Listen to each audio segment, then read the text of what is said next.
My name is Chris Morris. I am currently the CEO of Full Fact, which is the UK's independent fact-checking charity. We kind of fight against bad information and try to hold politicians to account for what they say, so quite busy in the day. Before that, for a long time, I was a foreign correspondent with the BBC, and Pierre and I have been discussing, covering many of the conflicts which he discusses in his forthcoming book. And it just occurred to me, actually, preparing for this event, that we spend a lot of time these events here at the Conduit Club, conflicts about the human political costs, about the strategy, about the consequences, but we spend less time, perhaps, on the most difficult bit of all, which is how do you bring the conflict to an end, and how do you make those hard choices? The question you were asked to discuss, you know, the balance between peace and justice, and how do you negotiate between people who sometimes are very, very unequal? And these are some of the issues that we are going to discuss this evening, and I think we've got two people with me on stage who are impressively well qualified to do so. First of all, let me introduce to me Pierre Hazan. He's with the Center for Humanitarian Dialogue. He's a former fellow of Harvard Law School and also, some time ago now, a former diplomatic correspondent with Libération, and has spent many years behind the scenes on conflict resolution and on mediation, working with government NGOs. And he's now written, I've already bought a copy of it at the back of the room. It's not actually published until the 1st of February, so this is exclusive access. It's called Negotiating with the Devil, Inside the World of Armed Conflict Mediation.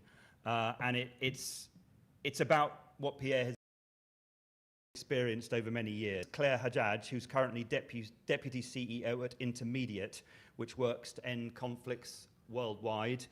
She's worked in conflict resolution in many places. I have a list here: Lebanon, Kosovo, Iraq, Myanmar, Nigeria, Pakistan, and some of the work, not all of it certainly, but some of it has been with the United. Also, very impressively, the author of 2 novels, so we will all read those as well. Obviously, 2 conflicts are very much on people's minds at the moment: Ukraine and the war in the Middle East in Gaza. We were just talking beforehand, though, there are many other wars in the world which get virtually no publicity, Tigray, for example, and many others. So, though those are the 2 conflicts that are in which need urgent resolution. So what I'm going to do is spend a few minutes, obviously, with the 2 of our panelists on stage, ask them both to make introductory remarks, and then I'll ask them a few questions, and then, of course, we will open things up to questions from the floor. So, Pierre, perhaps I could start with you. Negotiating with the Devil, it's perhaps a deliberately provocative title, and it comes from a rich experience. What was it that made you want to write this book? Good evening, Chris, and good evening to everyone. It's great to be here. I guess being in the field and being confronted to very, very difficult situations, I was, for many years, I was trying to think what was the best solution, which, when I was well, let me rephrase it.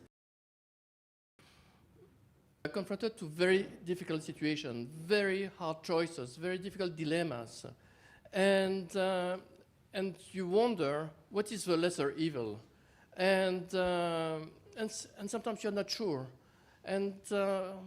Before it has been mentioned, the peace versus justice dilemma, but there are others. What do you sacrifice in the name of peace? What is the price of peace? Sometimes it's women's rights. Sometimes it's guarantee for minorities. We're discussing with you about the Dayton peace, which put an end to the awful war in former Yugoslavia. But at the same time, it's a very imperfect peace. It's a frozen war, basically, than a peace. So what is the right choice? What is the responsibility of every stakeholder? So that was maybe one of the first reasons I wanted to think about how to deal with difficult situations. And I couldn't find anything, actually, in the literature. So I said, maybe I need to think about it and maybe possibly to write. And then another thing happened to me is, well, we are all living in a very international tense. The world has changed dramatically in the last 10, 15 years. So there is a new map. China has risen, Russia is pretty aggressive, Europe is pretty divided, and so on and on. But also the map of mediation has dramatically changed. It's no more Switzerland and Norway like it used to be. It's other players, Turkey, who have ever imagined that Saudi Arabia or the Emirates will make a deal between Russia and Ukraine to exchange some prisoners. When you think about the last deal which happened between Hamas and Israel regarding the release of hostages in exchange for one additional day of ceasefire, I mean, it's a very partial deal, very fragile, I mean, it tells the state of a very difficult, actually. And then, which brings me to my last point, which is the responsibility of mediators to have some kind of moral compass. I think otherwise, consequences comes of lives. So I think for all all these reasons, I guess I wanted to think about it and to write a few lines. It's interesting you say responsibility. There's one sentence in the book which struck out to me. You talked about the ethics of conviction which guided you as a journalist and the ethics of responsibility which you tried to address in the world of media. I mean, we were both journalists for a long time, and it's righteous isn't quite the right word, but it's quite easy to take a stand. But it's the mediators work in the grey area where it's more difficult to do that.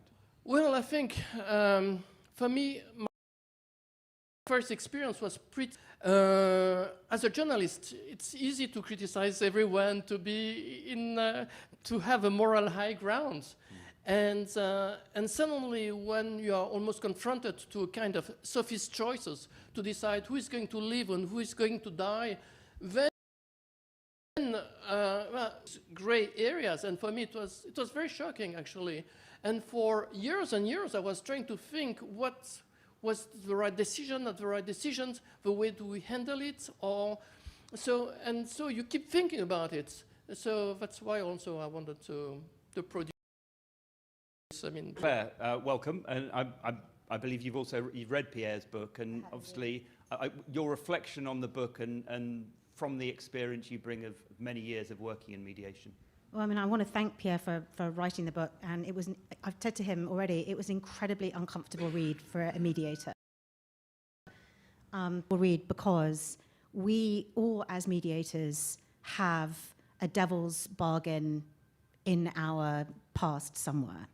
And, you know, nobody wants to make a devil's bargain. No government wants to negotiate with the devil. No mediator wants to negotiate and make a difficult, complex agreement. Controversial.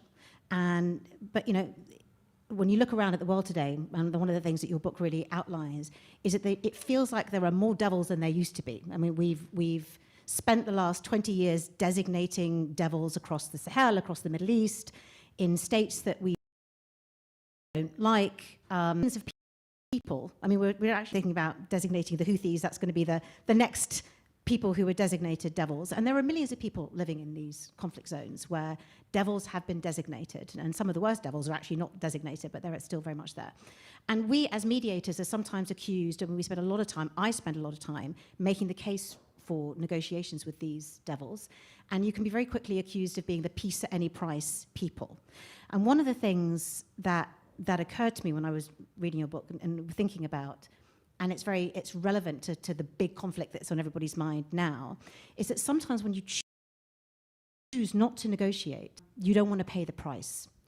You actually pass that price on to someone else in the future. So to me, the great example of this was Afghanistan. We didn't want to make a devil's bargain with the Taliban when they came to us in 2004.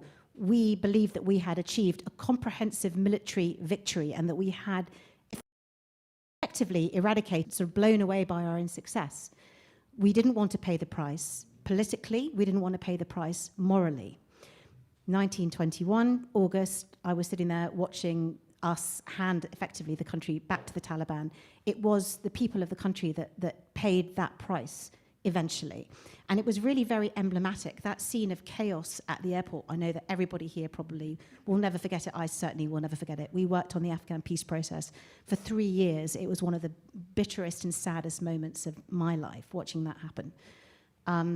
It was emblematic, not just the failure of the collapse of a long era of assumptions that we in the West could impose a peace that we find acceptable at a price we found easy to pay, and that we could do it through hard power, we could do it through shared values where everybody basically feels the same about how you resolve conflicts, and that you could do it through Security Council resolution. True, I think, for you to say, we all know instinctively the cost of war.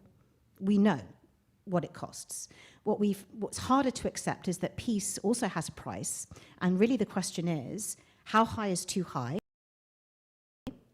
Who decides who pays at the end of the day? How do we make that choice?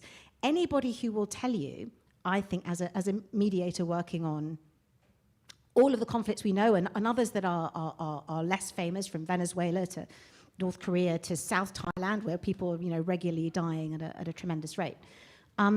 Nobody knows what the answer is in this much, much messier world that we have.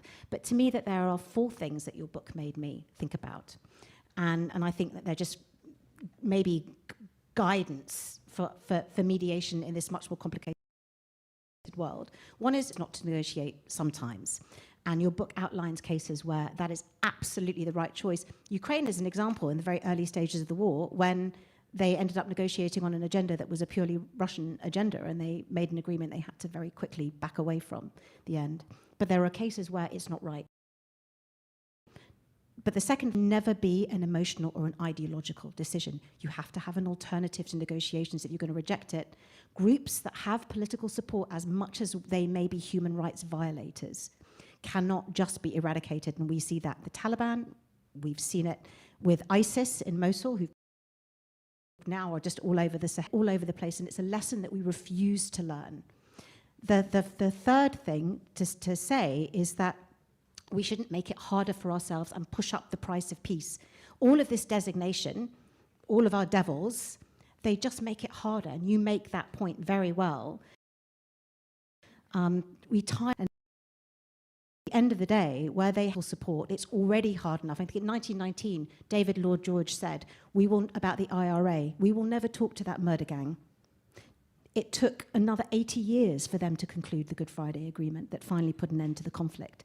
And there were many lives lost in the interim. Climb up a hill. We've seen it with the Taliban. We saw it with, Zelensky said he's never going to negotiate on Ukraine. That there may be a point at which, when you've marched your population up a hill, marching them then back down becomes much, much harder. And the final thing that your book made me think about, and this is the answer to peace and justice, you can say we can have a peace without justice, and nobody wants to accept that. I certainly don't as a mediator at all.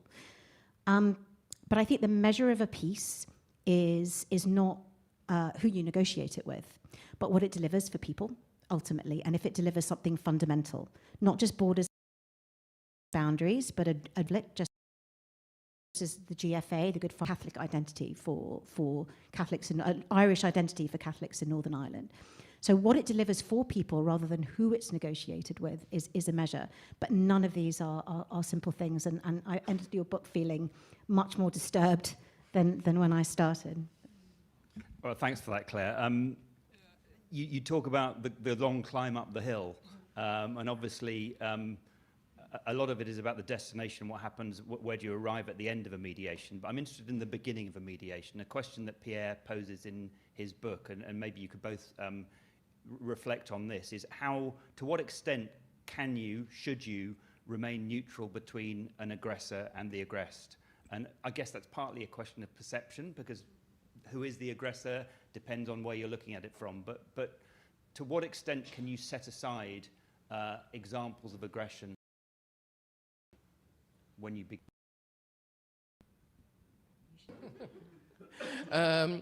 Well, for me, the concept of neutrality is, I don't use it. because I think it's morally impossible to assume it.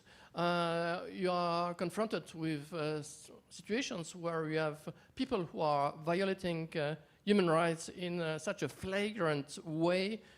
It's very, I mean, you cannot. The question then is becoming about impartiality. And impartiality, then how do you define it? To be at equal distance between two camps. It's more about trying to give the tools necessary to each side to reach some kind of agreement. And I think that's a more interesting and stimulating approach. So it's looking forward and trying to be effective, but it's not about neutrality. I agree with that. I mean, there are all kinds of new phrases that are coming up now. People don't talk about impartiality, but multipartiality and other things. But from a human perspective, I mean, I grew up in the... I spent time in Saudi Arabia, and I have a very strong, visceral, instinctive reaction as a human to people who violate women's rights and don't allow women in the public space. And I have yet found myself at negotiation tables trying to convince the hardest line radicals to come into a dialogue process, and that is very, very hard. You cannot be, as a human, neutral in those circumstances. But I think the job of mediation, and the difficult job of mediation, is I've heard it described as like the golden escalator, is to get people onto a path and climb out of whatever place they have got themselves stuck in. And that is, and it's not without you, it's not about then what your opinion is of this individual, what you're trying to create, or the group, or what they stand for, their ideology. Trying to find a way to limit the worst of the damage that is caused by the worst of the clashes between what they think is right and just and the people that they are fighting with. And it is a very, very hard thing to do, but there are not many people who are willing to do it. And those who don't, when you don't do it, the people who pay the price are the people who are stuck in these conflict zones and without any kind of recourse. One era you're very critical of was post 9/11, the war on terror in the book, and the idea that you're either with us or you're with the terrorists. I guess shut down the grey area where the mediators need to operate. Are we still in that same era, or have we moved on beyond that? You want to go first? Just to say, it was the 20th anniversary of 9/11 a couple of years ago. And if you look around at what we have achieved of the war on terror, I mean, an expensive stalemate would be kind to say. We have achieved some things, but effectively, you know, recruitment is still happening all over the place. ISIS is spreading through the Sahel. This is now, it's overlapping with all of the sort of environmental and governance concerns that you have in sub-Saharan Africa. We are not winning this war. And nowhere else would we tell ourselves for 20 years that we can bomb and buy our way out of these conflicts and keep telling ourselves the same thing in the face of the evidence. So when you're saying that these are good guys, but we have created an architecture that actually criminalizes any attempt to find a different way to solve these problems. And that, to me, is a recipe for being in the same place in another 20 years. I totally agree with what you say, obviously. And what is really ironic is the situation is so absurd that states they want a military solution. They are totally unable to achieve it. They want to talk to the people to talk to, because they decide they are not going to talk to these people, but they still need to talk to.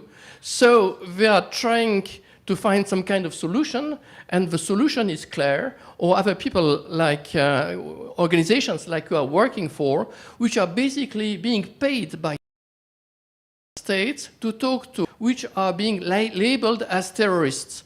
So you see, the way I mean, the way the 9/11, the resolution 1373 at the Security Council was such a tool which prevented actually to create more dialogue, more mediation, more stability.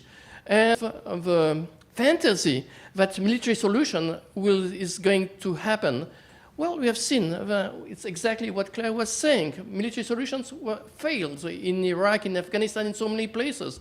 That's why mediation is a tool, but it's not, it's just a tool. It's no more thick also. And it's happening in a very different moment than 10 or 20 years ago. 20 years ago, there was Pax Americana. Now it's no more Pax Americana. We are in different era. It's we are living in a multipolar world, which is becoming extremely dangerous. It can happen not like, I mean, Colombia deals, Colombia peace deal will be some kind of haven today. Between a government, sorry, I don't want to depress even more, but I think there will be partial mediations on things. For me, something very interesting is, and my organization tried to, I mean, helped also, was the grain deal between Russia and Ukraine in order to prevent a starvation in some parts of Africa. So both sides were basically agreeing to killing each other, but exporting their grain. And I think it's, I mean, rationally it's interesting, and psychologically as well. By the way, my wife is a shrink. And another example, which I think it's also interesting, is what I was saying earlier about Gaza. I mean, that Israel wants to eradicate Hamas. Hamas wants to destroy Israel, but they can still agree to exchange hostages against ceasefire. So we are entering in this era, which is very dangerous, very tense, and where the deals will be very fragile. You mentioned the fact that military solutions have failed in many places in the last 20 years. Sometimes mediation fails, right? Not for want of trying, but sometimes it does. We were talking earlier, I spent several years in Sri Lanka, and we all know that the Norwegians spent years and years and huge amounts of time and resources. And was it just a case that both sides were just playing them while they tried to build up their own strength? But that was a conflict which ended in terrible bloodshed. What are the reflections when a mediation fails? Well, I think one of the very tough questions, there are a number of hard choices, very difficult dilemmas. That's one of them. When both sides pretend to be engaged in a peace process and they are not, when do you say enough is enough? And it's a very hard call. If you take some examples, if you take, I don't know, the Basque country, there have been so many attempts of negotiations, and then there was a bombing and everything stopped. And then it had to be continued. So it's a very difficult choice for mediators to say. And in that case, yes, I guess the Sri Lankan government was playing the mediator, yes. Yeah. You said that sometimes mediation fails. It often fails. And I think, I mean, maybe like cancer treatment, you know, sometimes it fails, and maybe frequently it fails. And the Colombia peace agreement that you mentioned, there were several failed attempts to reach that agreement. And there was one agreement in Caguan, one negotiation session where they turned up with an agenda that was 100 items long, including the end of capitalism was at the bottom. So pretty much, in even the Good Friday Agreement, Seamus Mallon called it Sunningdale for slow learners. In 1975, there was an identical, pretty much, agreement that didn't stick. Didn't have the IRA in it. No, that was the difference. So every successful peace agreement is built on the bones of agreements and mediations that have failed. And that's why we are such suckers. I think the job of a mediator is to persistently test the possibilities, because there has never been a case of a conflict just ending painlessly by itself. Either it ends bloodily, or it ends through mediation. So I think it fails frequently, but and then sometimes it succeeds later. Can I ask you, both of you spend a lot of time dealing with other people, but to look inwards a bit, what makes a good mediator?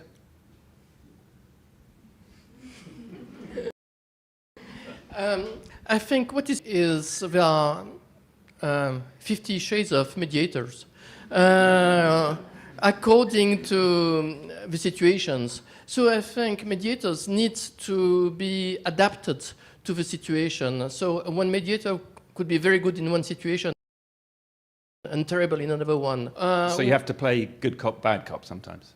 Maybe, but also it depends on, I mean, some people, they function very well in certain countries and not very well because they don't get it. Then we haven't yet mentioned local mediators who are very important and very often they play international mediators because they know the language, they are able to decipher what's happening, they understand the social dynamics. So, and they are taking huge risks. I think, well, I have some friends who actually from our organization who died because they were working locally. And sometimes they are being perceived as traitors by one side and as spies. And so it could be very dangerous for local mediators. And I think for me, they are not often, Yeah, that I definitely agree with. And I think, I mean, I've got colleagues here who work with us on mediation at different levels. And the day of the big celebrity mediator, and that used to be that we had these, big celebrity mediators in the UN, and they would fly around the world with mediation briefcases before breakfast. And I'm thinking Richard Holbrooke. Naming no names. So those days are gone because the institutions that supported that kind of certainty have really gone. And now mediation is a much messier business, and at times people want the hard power leverage in the room, and sometimes they just want a facilitator, and sometimes they want somebody who really understands the nuances of their particular issue. I think, so I mean, there is a sort of a theory of how negotiation works that I've found in practice people really want is someone who will stick with them through the difficult process of failing and trying again and failing and trying again, and be capable of providing advice that is politically realistic. But the thing that we also haven't talked about a little, and this is where I'm thinking about my other colleagues, is the role that the people of the conflict actually play in creating a context where mediation can work. You write about the post-truth world, but there's a flip side to the post-truth world, which is people who can much bigger, faster ways of bringing populations together to express their opinions and their views. That's still very underutilized. And I think as we go ahead into the next 20 years of trying to end conflicts, the role that local people play in deciding what is right for them and what justice means for them is going to be much bigger, because their voices are going to be much bigger, and that is a good thing. It's interesting when you say it's a messier business. I mean, is that partly because we're no longer a unipolar world? I mean, Pierre mentioned the Bosnian peace process, where basically the United States forced leaders. Yeah, you're not leaving Dayton in Ohio until on this piece of paper. It's become shorthand. Now people talk about, we're going to do a Dayton lockdown on you. I mean, literally, that's people say that in when thinking about how do we make a mediation. What do we need to sit with them quietly here, or do we Dayton them? Do we take them somewhere and lock them away? The big institutions that were set up to do this work have, in the last 20 years, been absolutely brutalized by events. The UN has been destroyed by Syria, particularly, and then by Ukraine. The Security Council is gridlocked. The US, as you said, has lost a lot of its moral authority, as have the West. It's just those sort of big guiding lights and the institutional frameworks and the values that we were so comfortable with, that architecture has been shaken by many earthquakes. And so, as a result of that, it is a world. That doesn't mean it's for sure. But maybe it was something that needed to happen. Well, I think with Pax Americana, we had norms. I mean, sometimes we were twisted by the West, but still we had norms. Today, it's more difficult. I mean, the rules of the games have changed, and we are not really sure what they are, because the world is in flux, and because of that creates uncertainty. What's happening with the defense budgets? Everywhere it's rising brutally. So everyone is ready, basically, is getting prepared for wars. So well, then, yeah, that's a new reality. I mean, basically, the last 2 years, and people who died in combat, it's a big number. Climate change is a conflict accelerator as well. So when you add all the different factors, the situation is pretty grim, I would say. Questions from the floor in a second, so please have some ready. Just one last question. You mentioned the UN and Syria, and I wanted to ask you, how does the UN start to rebuild from, as you said, the disaster or the ruins that were created for it in Syria? How does it rebuild credibility, capacity, and the mediator? Well, you know, there is a say, big countries, they want the UN to be just, the Secretary General just to be a secretary. And small countries, they want the UN to be a general. And actually, the Security Council decides. So even a general, I'm afraid. In order to be effective, you need some kind of cohesion inside the Security Council. We don't have it. We have a Security Council very divided. So obviously, the Secretary General will be extremely weak. And it's true that everyone can remember Guterres going to Moscow, talking to Putin, then going to Kiev the next day and receiving 2 missiles from Russia. The signal couldn't have been more clear about how not credible the UN has become. Regarding Syria, we are talking about dilemmas. That was really hard, tough choices. A lot of the UN, but also other organizations had to decide if it was better to participate in some kind of deportation of population in their lives, or not to do anything, but not to be accused one day to be accomplices of war crimes. So you see, that was a real difficult dilemma at the time, which also for old people they will remember what happened in Bosnia-Herzegovina, which was...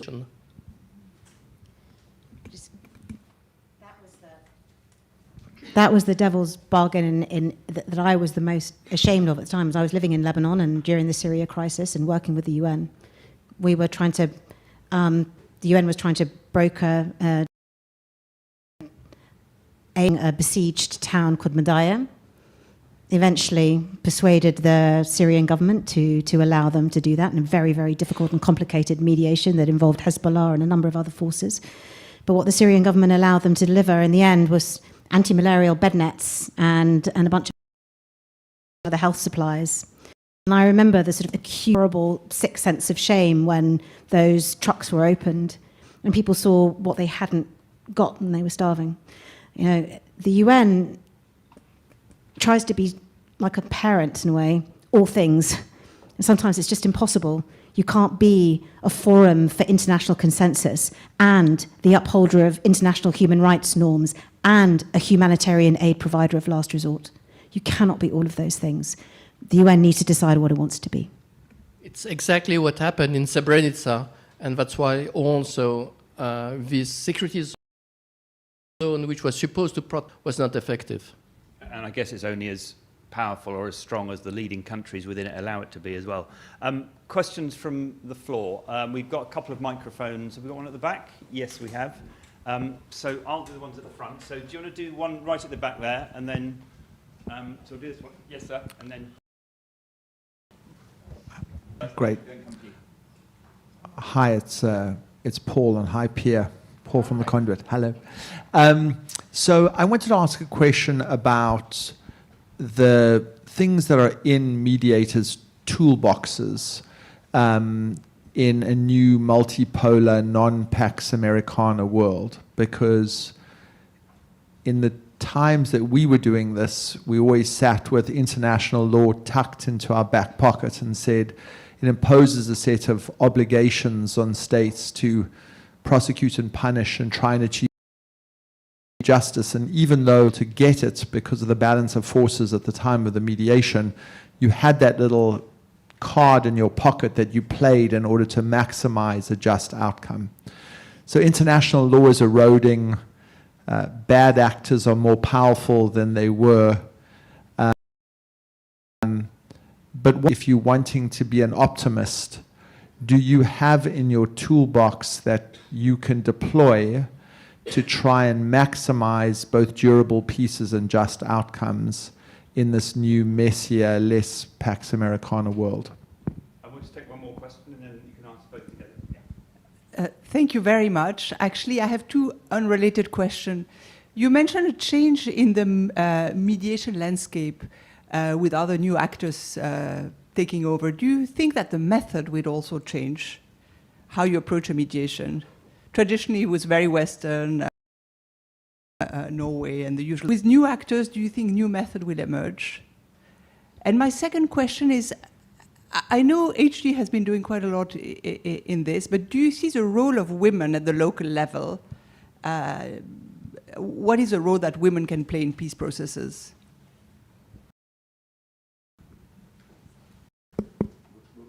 So, I don't know who wants to go first. What else in the toolbox and the questions from the front? So, okay, good questions. What's in the new toolbox? I mean, I guess for a slightly new age, that you probably have, like anybody's toolbox, some things that are updated and some fundamentally.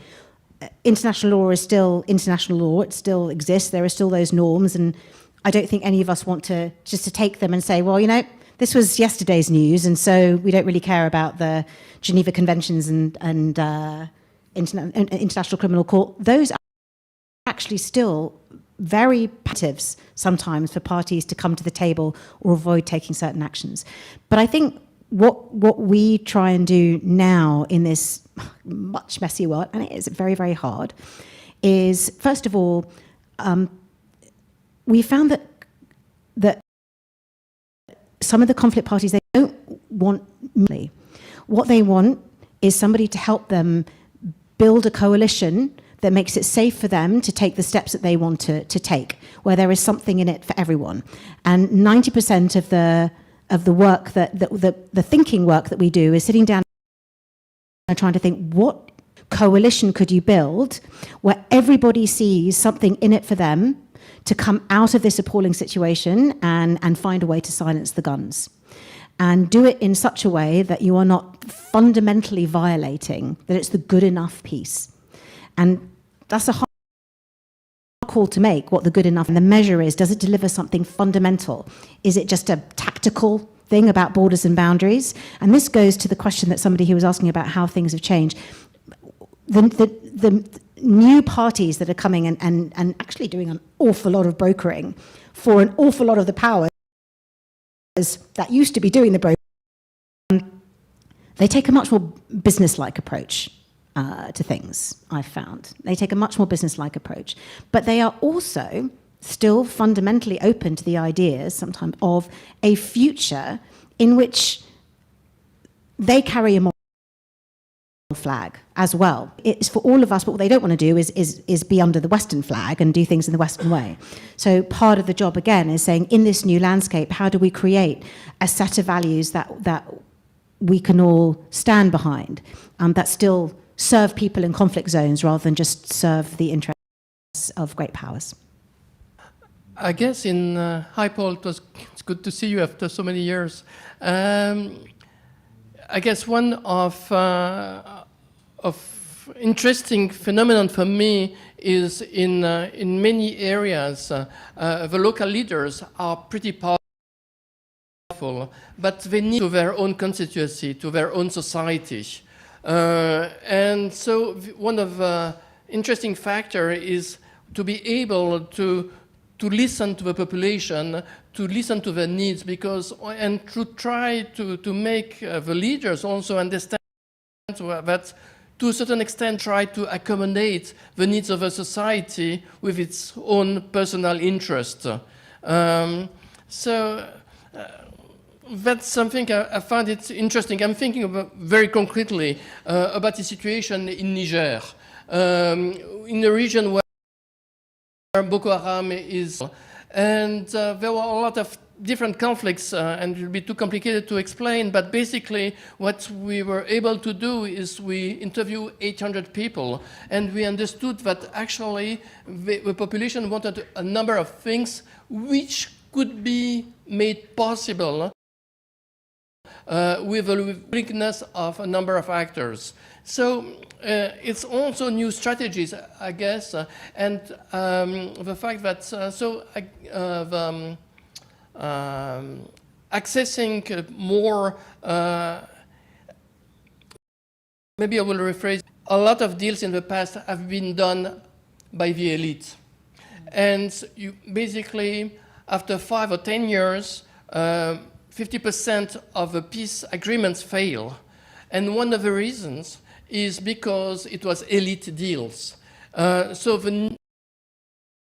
there is but it's important to reach the people in order to create sustainable conditions to be effective.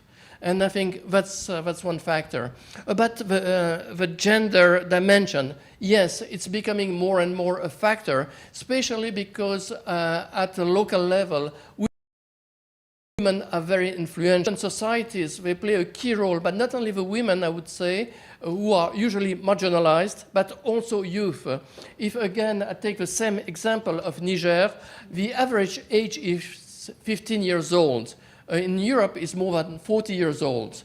So if you don't include the women, you don't understand anything about the society. So you need basically also to be able to have a clear understanding of the dynamic of a society and to be inclusive enough to create an effective system of mediation.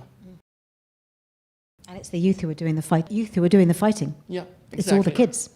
And something also, sorry to interrupt, but I think also a new era, which is very problematic, and I'm not sure we don't have any answer to that, is the war is also hybrid war. And the question is, how do you create a net? But there are already some thinking about how to deal with hate speech on social networks. There have been code of conducts which have been established in central Nigeria and in Bosnia-Herzegovina. So there are a few things starting to emerge, but artificial working on deepfakes and other questions like that are very important. So how do you deal with vectors of violence and how you can transform it in terms of mediation and negotiation? And just coming back on the, I guess I can call them the facilitatory measures you're talking about, how do you apply to a conflict like the one between Israel and Hamas, where both sides are sworn to destroy each other? So, I mean, yeah, I've managed to almost not say anything about Israel-Hamas since the war started, because it's just an impossible one, albeit we're like involved in some way. So I think, generally speaking, it's a matter of principle that parties, I mean, and we say this, that parties' positions and their interests are, their public positions and their private interests are not always the same. So in the immediate aftermath of an appalling trauma, and trauma has been suffered by the Israeli people and the Palestinian people. Different traumas on a different scale, but to each of those people, those traumas are felt very, very deeply. Hamas says that it's sworn to destroy Israel. Israel says that it's sworn to eradicate Hamas. Both, if you know, quietly in a private space, they know that these are objectives that are going to be extremely hard to achieve. But what is the incentive to let go of an objective unless there is an alternative path? And that is the challenge of mediation. So public positions are ways of of setting out, if you like, a stall. What is behind the stall, that can be very different. So how do you approach something like this? I mean, we know with Israel, Gaza, I mean, we know that there's a huge effort at the moment, and it's like the preeminent international effort to try a way out. For us, I think, as mediation organizations, we would probably all take much the same position that says that ultimately conflicts always restart unless the power holders and the populations are involved in agreement that deliver both sides. What is fundamental to the Palestinian movement is a political horizon, something that restores dignity, identity, and the things that have been missing so far from any of the peace processes that we've been involved in since Oslo. And that's a whole different discussion. And what is important to the Israelis is that 7th of October never happens again, and that their also identity and sense of security is preserved. Is there a path towards that? Theoretically, yes. Politically, that's a different thing. Did you want to add to that? Yeah, there are so many stakeholders in this conflict. Obviously, you have Hamas and the Israeli government.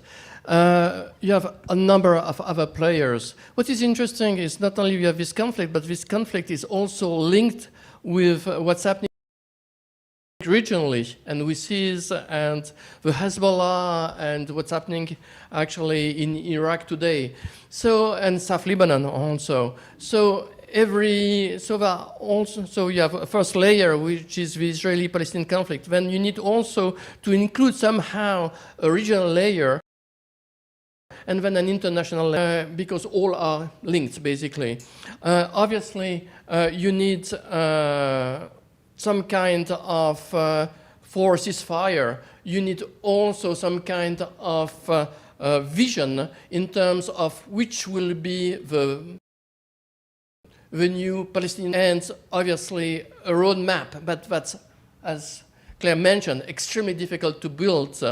You need also to find some kind of agreement, and we know that the last few days there have been a lot of discussions about deals between releasing the hostages against 1 or 2 months of the Egyptian plan, which was also quite interesting, offering not only this dimension and with almost a timetable for different types of hostages, but also creating an interim technocratic Palestinian and in the West Bank. There are some other ideas which are circulating, for instance, creating a kind of trusteeship which existed in Kosovo for a while. So there are a lot of formulas. We've seen that there have been discussions between the Saudis and the American construction of Gaza, and on the recognition of the State of Israel by Arab states, and so on and on. So there are a lot of discussions, a lot of traveling of many people, but we are still far from the solution. And I guess there are a number of hurdles, and we know some of them, obviously, the Prime Minister of a certain country. Yeah. But it's not the only one. Just to say very, very quickly on this before we move off Gaza, just say I am half Jewish, half Palestinian, my parents on both sides of this conflict. We've had, until before 7th of October, the story of this conflict was basically the failure of the Oslo Accords. We were in a complete stasis where we were repeating the same, failed policies again and again and again. Nobody would wish the trauma of 7th of October and what has come after on any peoples. It has been a huge trauma to my family on both sides, to people, and the loss of life is utterly catastrophic.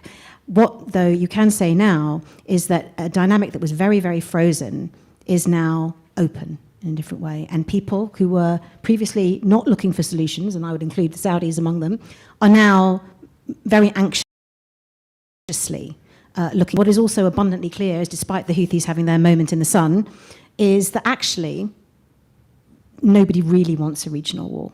And that doesn't mean you won't get into one, because a lot of wars happen without people wanting to have them. But that there is a huge anxiety to find a path through among actors in the region who before were not interested. So if there is a reason for thinking and hoping that there could be some change, that is certainly one. Okay, let's go to, there's a question here. Is there the microphone at the back? There's two questions at the back, and then we will come back to, yeah. Thanks. Thanks very much. Just building on what you were doing, you said there's many plans in the offing. Obviously, there was an Arab Peace Initiative at one point, supposedly written by the Saudis and helped by Americans or whatever. I'm not saying that's the plan, but what I'm interested in, you talked a little bit about outside actors and then of course the importance of local and regional actors. Do you think that this can be done regionally? Because someone also said you should ignore everything that regional players are saying in English because it's irrelevant.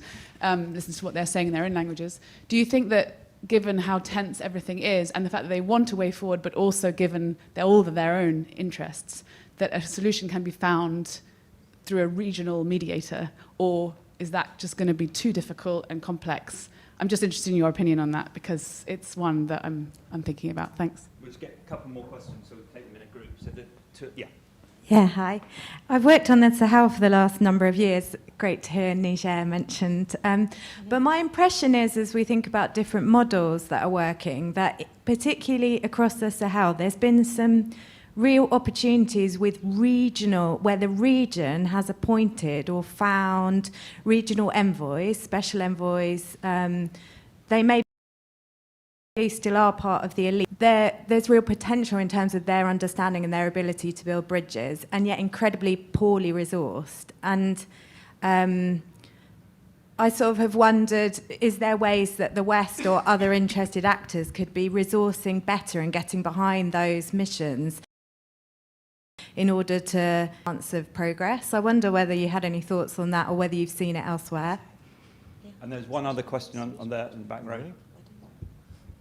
Hopefully 3 isn't too many. First of all, I wanted to say thank you for illustrating that, the incredible complexity of the ecosystem you're dealing in, all the various stakeholders and all the various constituents around to try and mediate around these conflicts.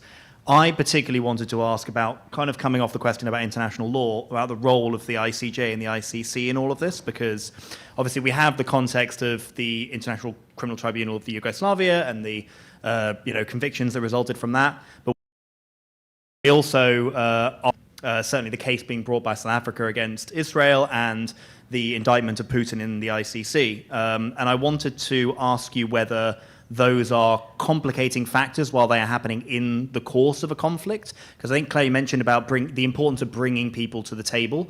And at the same time, I was also thinking not the need, but the concern about certain actors not having off-ramps.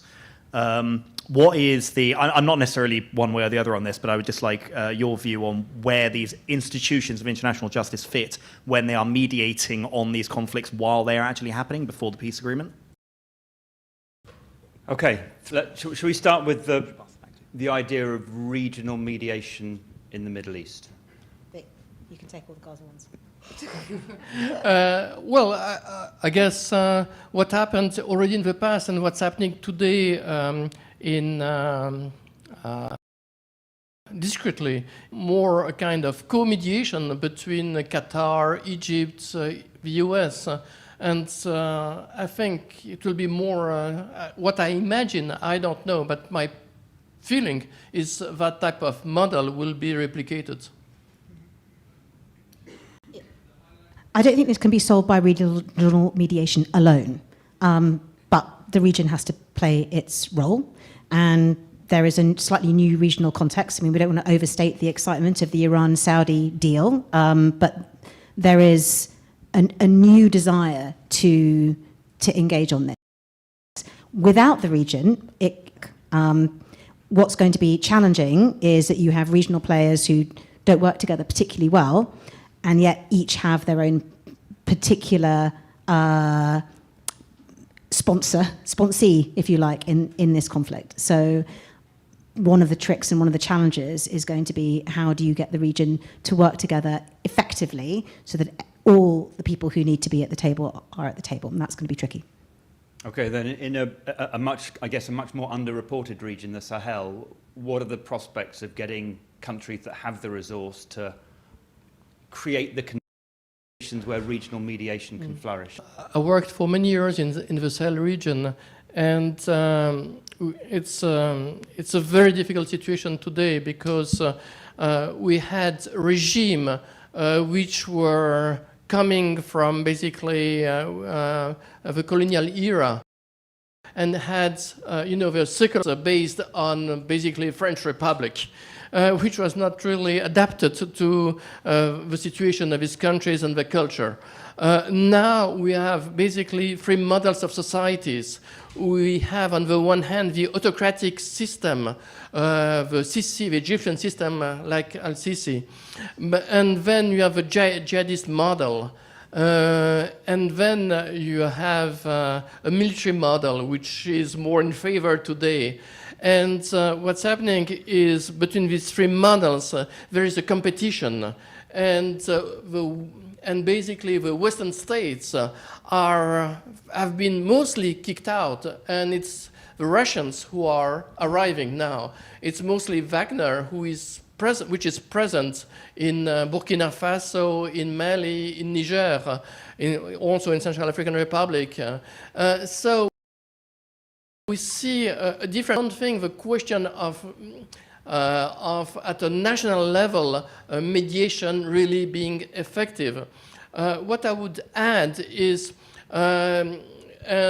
we have a complexities of factors here because there is climate change, and climate change is creating or accelerating other traditional conflicts between semi-nomads who are herders versus cultivators, and there are a lot of fighting for small resources. So we have basically hundreds of wars being fought from Senegal to basically to Eritrea on local resources. So what we tried to deal was to create some local agreements between communities to find some peaceful solution, and that it is limited and it doesn't answer the national, it's not a national answer, it's a local answer. Yeah. Just to say on the Sahel, Sahel's a great lesson for conflicts all over the place, because particularly when it comes to radical Islamist groups. So now you see, as well as the farmer-herder conflict, sort of local resource conflicts, this idea of sort of transnational ideologies. You have different branches of Al-Qaeda with JNIM, you have Islamic State, ISWAP, in Nigeria and in other parts of the Sahel. Nigeria is not the Sahel, but Nigeria and the Sahel. So I think one of the things that for us has been the most interesting is regional envoys, but actually it feels like the key has been working with governments and trying to help these governments approach their local conflicts in different ways. You look at the example of Mali. Mali has taken completely, they decided that they want to securitize their conflict. They said, please go and kill all our jihadists for us. And not only did it not work, but it also created mass atrocities. And the government is in no better place than before. But a lot of these, what we would call local branches of radical groups, actually have agendas that are driven not by transnational ideologies, but by local justice issues. And it is although local agreements do have a role, it's very hard to achieve them if you don't have governments themselves bought into the idea that you need to go out and talk to. If it's just done locally, they can hold for a while, but in Burkina Faso discovered, they can often break down. So trying to help these governments approach their conflicts in a different way is really fundamental. That's going to be a big challenge of the next 10 years. The problem also, if I may add, is the government's own territory. And then finally, the question about the International Criminal Court and the International Court of Justice, and particularly, I guess, the things they do while conflicts are still continuing, and whether that is a help or a hindrance or what? Well, I would start by telling an anecdote. It was 1994, I guess. I was in Geneva. There was the peace process, the peace conference on former Yugoslavia, and on the 8th floor of the Palais des Nations. So there was Milosevic, Tudjman, Izetbegovic, Mladic, and on the basement, it's more people trying to think how to indict the war criminals. And I remember seeing someone coming out of the 8th floor, who was the French ambassador, Bernard Millet, who came to me and said, "It's amazing, I just had a whiskey with Milosevic, and there are some people here who wants to indict work. I don't understand." And so that was basically the mid-90s, and it was really this peace versus justice dilemma which appear, and I think, and so extremely cynical, and I think it's pretty interesting to know it. After the war in former Yugoslavia, I tried to understand who created this, the International Tribunal for former Yugoslavia, and it was a French initiative. It was Roland Dumas. And I went to my minister and said, "Well, you created the ICTY, and the following year there was the International Tribunal for Rwanda, and then a few years later there was the International Criminal Court. You create a revolution in international relations, having justice in a time of war. Incredible." And he looked at me if I was crazy. He told me, "I have a problem. I was afraid to be accused to be accomplices of Serbian crimes. And I didn't want me and Mitterrand to be on the dock." So when my justice came, and with his crazy idea, naive, candid idea of having a tribunal, I say, beautiful. I will have a shield, and if it has a preventive effect, so be it. So I was so shocked by his cynical approach, had to voice, and for each of my ears, and both were synchronic, and so today we are in a situation. On the one hand, we have the International Court of Justice, and it's really interesting because we had a first decision on Russia and Ukraine, and with provisional measures, which is asking Russia to withdraw from Ukrainian territory, but obviously with no effect. And with the ICC, I'm a bit concerned also that it's becoming a weak institution. It's amazing to recall that only 2 years ago, South Africa wanted to withdraw from the ICC. And Omar al-Bashir, the Sudanese president who was indicted for genocide, was on South African territory. And South African authorities didn't want to arrest him.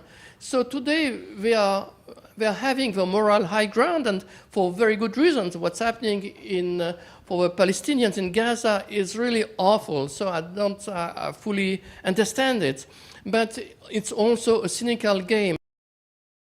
What is also so answered now, there are two articles in the Rome Statutes, the Article 16 and the Article 53 or 52, I forgot. The Article 16 basically says that if there is a peace process, the Security Council can decide for a single year to stop all judicial trial.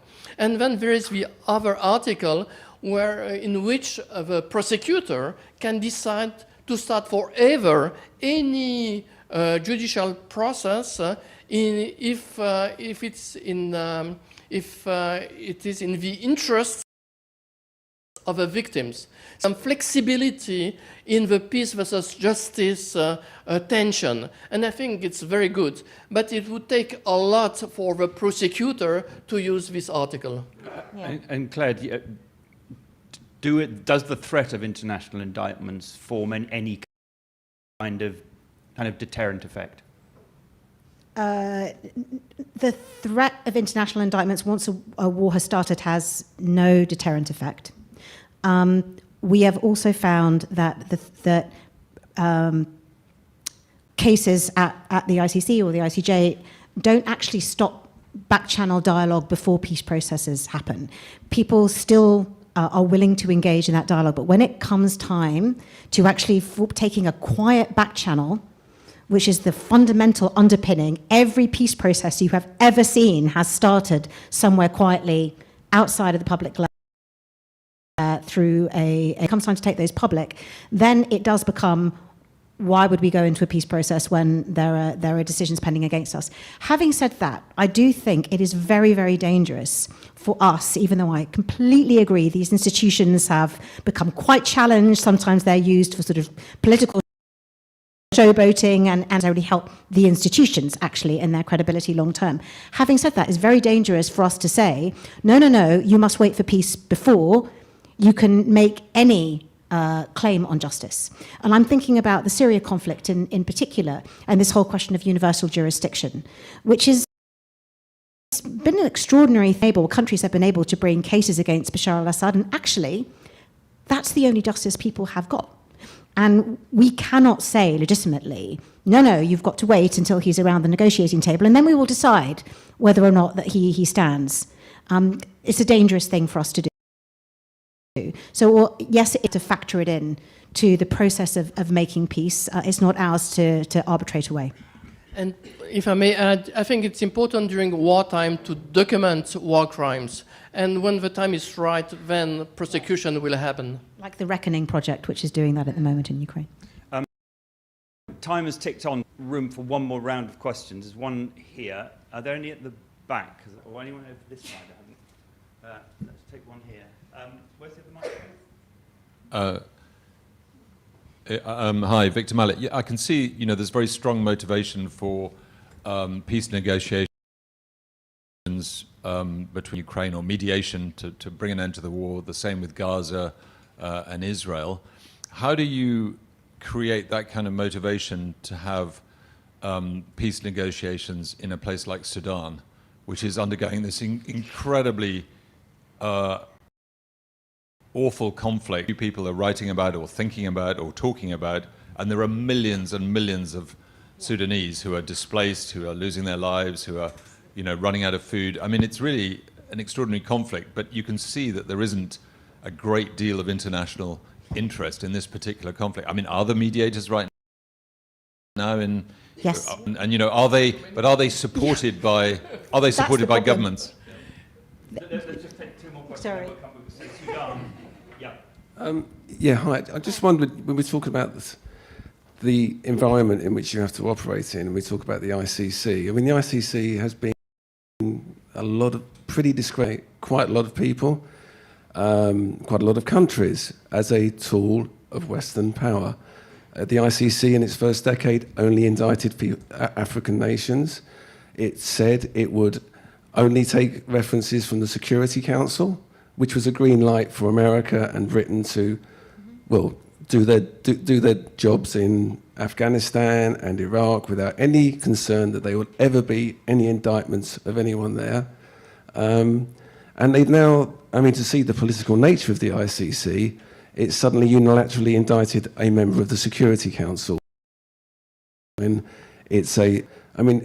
we have to, if you want to have an honest discussion about what it's like to mediate, it's a big elephant in the room, and it is Western power, and it is the Americans who are now acting against the will of the world to make sure the UN is absolutely useless at stopping anything happening at the genocide in Gaza.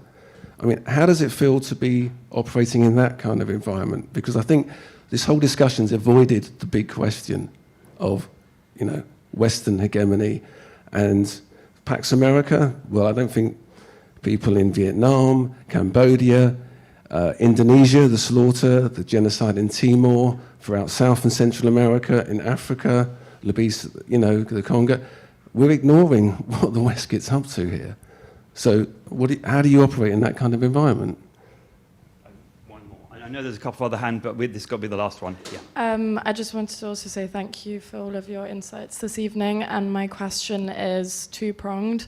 Firstly, how does religion act as a hurdle, if it does, within mediation processes? And if it does act as a hurdle or something that makes it more difficult, specifically with territorial disputes that have transcendent stakes attached to it.